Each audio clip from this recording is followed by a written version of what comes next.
네, 코로나 바이러스 감염증 19 국내 발생 현황을 말씀드리겠습니다. 12월 28일 기준으로 국내 발생 신규 확진자 수는 787명이 확인되었고 해외 유입 사례는 21명이 확인되어 현재까지 총 누적 확진자 수는 57,680명입니다. 어제는 의심신고 검사자 수는 31,895명, 수도권의 임시선별검사소에서는 24,000여 건이 검사가 진행이 돼서 총 56,000건이 검사가 진행이 됐고 신규 확진자가 808명이 확인이 되었습니다. 현재는 17,593명이 격리 진행 중에 있습니다. 위중증 환자는 295명이고 사망자는 11명 발생해서 누적 사망자가 819명입니다. 삼가 고인의 명복을 빌고 유가족께는 위로의 말씀을 드립니다. 먼저 국내 주요 발생 현황에 대해서 말씀을 드리겠습니다.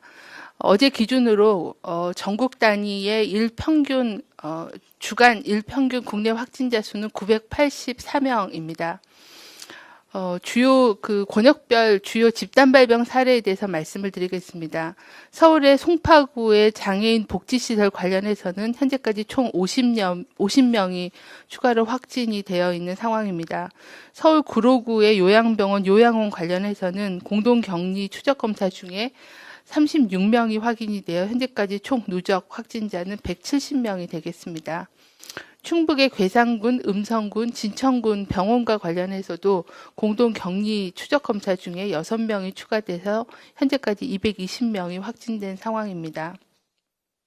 경기도는 평택시 종교시설과 관련해서 총 12명의 확진자가 확인되었습니다. 원주시에서도 종교시설 관련해서 15명이 확인이 돼서 종교시설을 통한 집단 발생이 신규로 보고되고 있는 상황입니다. 충남 지역에서는 천안시의 식품점, 식당과 관련해서 접촉자 조사 중에 34명이 추가로 확진되어 현재까지 누적 확진자는 91명이 확인되고 있고 천안, 홍성, 아산 지역에서 보고되었습니다. 대구 지역과 경북, 구미, 산청, 구미 지역과 일부 다른 시군구에서도 종교시설 관련된 추가 확진자가 지속적으로 보고되고 있는 상황입니다. 경남 지역에서는 산청군 지인 모임과 관련해서 접촉자 조사 중에 8명이 추가돼서 현재까지 누적 확진자는 20명이 보고되었습니다. 다음에는 지난 일주간의 방역관리 상황에 대해서 설명드리도록 하겠습니다. 국내 발생 확진자는 최근 일주간 일일 평균 1,017명으로 직전 일주보다 68.4명이 증가하여 일평균 1,000명이 넘는 확진자가 발생하였습니다. 참고로 주간 동향에 대한 자료는 12월 26일자까지를 포함한 통계 지표임을 말씀을 드립니다. 해외 유입 확진자는 최근 일주간 약 평균 31.3명으로 한 달간 30명 내외를 유지하고 있는 상황입니다. 권역별 발생 상황을 보면 주간 일평균 확진자가 12월 28일 기준으로 전국이 984명이고 수도권이 673.4명, 충청권이 93.6명, 경북권이 68.3명 등으로 전북 무주군 그리고 강원도 영동 일부 지역을 제외한 모든 지역에서 2단계 이상의 사회적 거리두기 단계를 발령 중에 있습니다. 지난 일주간 국내에서 발생한 총 확진자 중에 69.6%가 수도권에서 발생하였습니다. 12월 14일부터 수도권에서 설치 운영 중인 임시선별검사소에서는 PCR 검사 및 신속 항원 검사 등 총 50만 건이 검사가 시행이 돼서 1,340명이 확진이 되어 양성률이 0.27%를 보여주고 있습니다. 최근 일주간 사망자는 134명이 보고되었습니다. 사망자는 80대 어르신이 81명, 70대 어르신이 34명 등으로 85% 이상이 70대 이상의 고령의 어르신에서 발생하였습니다. 사망자의 추정 감염 경로로는 요양병원 등 병원 및 시설에서 노출되신 분이 76명, 확진자의 접촉자로 노출되신 분이 14명, 지역사회 집단 발생에 노출되신 분이 6명 등이었으며 기저질환이 있는 경우가 129명으로 96.3%였고 나머지 사망자에 대해서는 기저질환에 대한 유무가 조사 진행 중에 있습니다. 지난 일주간의 감염 경로를 보면 선행 확진자 접촉자가 40.5%로 가장 많았으며 지역사회 집단 발생이 18.5%, 그리고 병원 및 요양시설 관련이 743명으로 10.1%로 증가하였습니다. 조사 중인 사례는 2047명으로 27.9%였습니다. 최근에 발생한 신규 집단 발생은 19건으로 집계가 되었고, 이 중에는 종교시설이 6건으로 가장 많았으며 의료기관 및 요양시설이 4건, 가족 및 지인 모임이 3건으로 많은 순서를 보여주고 있었습니다. 최근에 집단 발병 관련해서도 확진자 접촉자에 대한 그 관계를 분석해 보면 가족, 지인, 그리고 동료와의 접촉으로 인한 감염 사례가 많이 보고되고 있고, 집단 발병 사례도 종교시설, 의료기관이 다수를 차지하고 있어서 이러한 시설을 중심으로 한 철저한 방역수칙을 준수하는 것이 필요한 상황입니다. 가족, 지인 간의 모임과 행사는 취소하고 평소에 가정 내에서도 주기적으로 환기를 해주시기를 요청을 드리고, 가정 내에 증상이 있으신 분이 계실 경우에는 집안에서도 마스크를 착용하는 게 필요하겠습니다. 특히 동거가족 중에 60세 이상의 고위험군이 계신 경우에는 외부인 방문을 자제하는 게 필요하겠습니다. 직장에서도 실내 마스크 착용, 그리고 회의는 비대면으로 진행해 주시고, 특히 공용 공간을 통한 전파가 많이 보고되고 있기 때문에 공용 공간에 대한 환기와 소독을 철저히 해 주시고, 회식, 소모임은 취소하고, 유증상자가 있을 경우에는 즉시 업무 배제하고 검사를 받는 것들이 필요한 상황입니다. 종교활동은 비대면, 비접촉으로 진행해 주시고, 특히 식사, 소모임, 행사를 통한 집단 사례가 계속 보고되고 있습니다. 이런 부분들은 취소해 주시고 사회적 거리두기에 적극 동참해 주실 것을 요청을 드립니다. 다음으로는 요양정신병원 등 감염 취약시설과 교정시설 등 집단 생활시설에 대한 방역 강화가 필요합니다. 요양정신병원과 같은 감염 취약시설에 대해서는 선제검사 주기를 기존에는 수도권 1주, 비수도권 2주 단위로 했던 것을 비수도권도 포함하여 전국 단위 1주 간격으로 강화해서 실시하도록 하겠습니다. 또한 최근에 대규모 집단 감염이 발생한 교정시설이나 군부대 등과 같은 집단생활시설에서는 무증상이나 경증 감염자를 통한 집단 내의 집단 발병을 예방하기 위해서 신속 항원 검사를 활용한 선제 검사를 확대할 계획에 있습니다. 다음으로는 인플루엔자 발생 동향에 대해서 설명을 드리겠습니다. 지난주에는 의사 환자의 발생 분율이 외래 환자 1000명당 2.8명으로 아직까지는 유행 기준 이하 수준입니다. 바이러스에 대한 검출 현황도 국내 검사 전문기관 5개소에 대한 호흡기 검체 중에서 인플루엔자 바이러스 검출률은 0.2%, 4건이 바이러스가 분리가 돼서 확인이 돼서 아직까지는 인플루엔자 발생 동향은 낮은 수준을 계속 유지하고 있는 상황입니다. 다음으로는 국내 코로나19 환자 검체에 대한 바이러스 유전자 분석 결과에 대해서 말씀드리겠습니다. 현재까지는 환자 검체 1640건에 대한 바이러스 유전자 염기 서열에 대한 분석을 진행하였습니다. 어저께 영국발 입국자에서 코로나 바이러스에 대한 유전자 염기 서열 분석 결과 영국 변이 바이러스를 확인을 하였습니다. 현재까지는 국내 바이러스 유전자 분석 결과 4월까지는 S와 V그룹이 다수 확인되었으나 5월 이후에 최근까지는 모두 GH그룹에 속하는 바이러스가 주로 검출되고 있습니다. 11월 중에 분석된 바이러스 134건도 모두 GH그룹으로 현재까지도 GH그룹이 국내 우세형인 것을 확인하였습니다. 영국 입국자에 대한 전장 유전체 분석 결과 12월 22일에 입국한 3명의 검체에서 영국 변이 바이러스를 확인하였습니다. 영국 정부는 변이 바이러스의 전파력이 기존 바이러스에 비해 빠른 것으로 평가하였고, WHO도 변이 바이러스에 대한 감시 강화를 권고하고 임상 중증도와 백신의 효능 등과의 관련성에 대해서는 추가 분석이 필요하다는 입장을 발표하였습니다.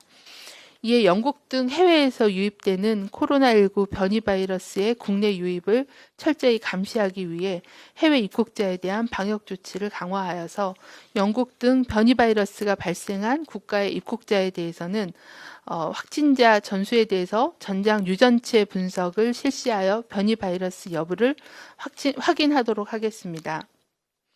영국과 남아공발 코로나19 변이 바이러스의 국내 유입 차단을 위해서 해당 국가에서 출발하는 모든 입국자를 대상으로 강화된 검역 조치는 시행하고 있습니다.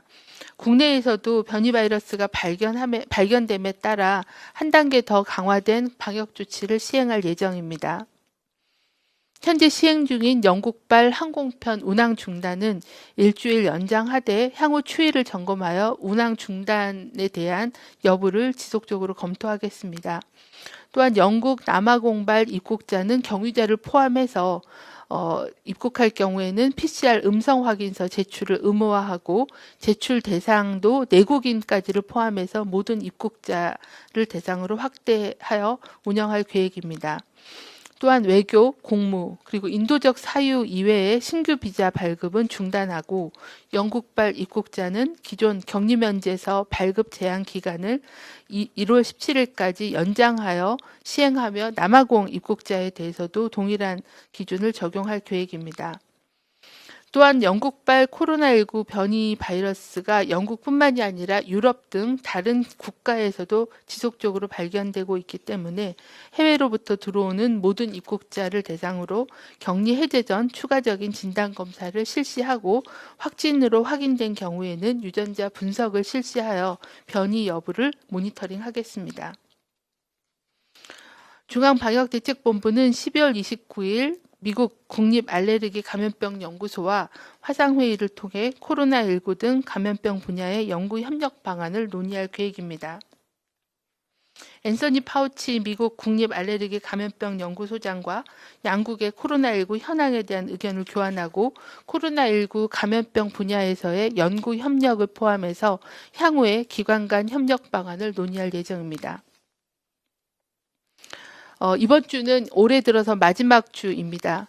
연말 연휴를 맞이하여 코로나19 확산 차단을 위해 국민들께서 지켜주실 3가지의 수칙에 대해서 말씀을 드리겠습니다. 첫째는 모든 사적인 모임은 취소하고 집에서 안전하게 머물러 주시기를 요청을 드립니다. 둘째는 장소와 상황을 불문하고 실내 또 2m 이상의 거리 유지가 어려운 실외에서는 항상 마스크를 착용하고 마스크를 벗어야 되는 식사, 음주, 흡연과 같은 상황은 가급적 피해 주실 것을 요청을 드립니다. 셋째는 발열, 호흡기 증상 등 의심 증상이 있는 경우에는 신속하게 선별진료소, 임시선별검사소 등을 방문하여 검사를 받아주실 것을 요청을 드립니다.